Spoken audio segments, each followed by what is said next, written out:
We kind of have this vision of God as being up there. God is in the heaven, which is true.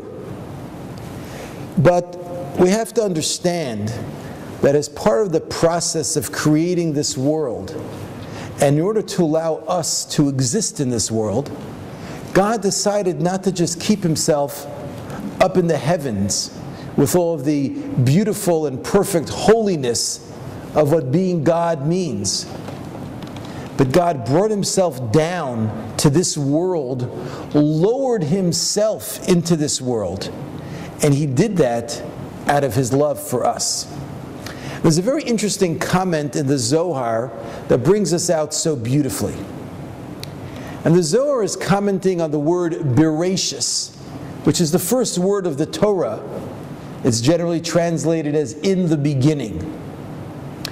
And the Zohar uses a technique called gematria. What gematria means is that every letter in the Jewish alphabet has a numerical value. And frequently we can find associations between different words because they share the same numerical value. And the Zohar actually takes this one step further in this case and uses a subset of the rules of gematria that's called mispar katan.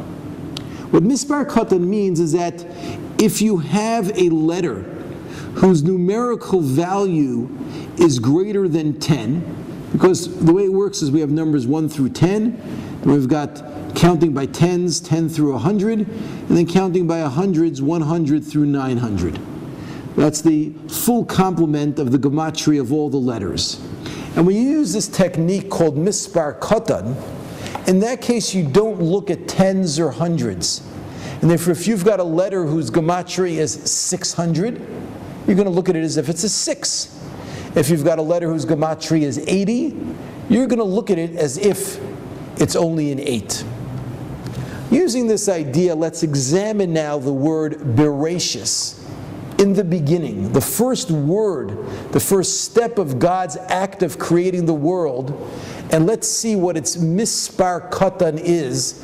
Again, what is its numerical value if we strip out all of the tens and hundreds?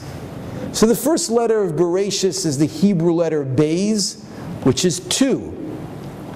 The second letter is Resh, and its numerical value is 200, but again we're stripping away all the hundreds. We're going to call that a 2 as well. Then comes an Aleph, which equals 1. A Shin, which is 300, and we're going to count as 3. Yud, which is 10, and we're going to count that as 1. And finally a Tuf, which is 400, and we're going to count that as 4. So you've got 2 plus 2, plus 1, plus 3, plus 1, plus 4, and that equals 13.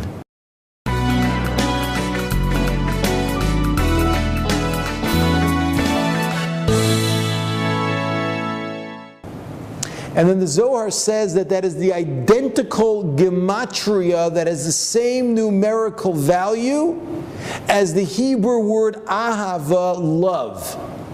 And it's like that in order to indicate to you that the entire reason of creation, why God made this beautiful world in which we live, was as an act of love. And that's actually why we use over here this technique called mispar katan. Because you might ask, well, why is it legitimate to strip out all the tens and all the hundreds? That's not the full gematria of the word. Why are you playing around with it like that? But the answer is because that's really what God did when He created the world.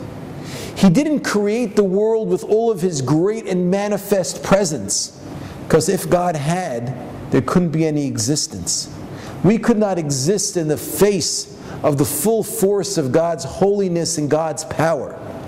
And therefore, in order to create this world, God had to, so to speak, shrink Himself down. In Kabbalistic terms, this is referred to as tzimtzum, which literally means to limit Himself. God had to shrink Himself down, make Himself much smaller than He really is, in order for there to be room for this world to exist. And God did that to himself. He shrunk himself down and he put limits on himself simply for the reason that he loved us and wanted to make sure that we could exist and have a place in which we could operate, in which we could exist. So you see then that an essential element of love is the humility to lower yourself, to shrink yourself, and to make yourself smaller, all for the sake of the one or the ones who you love.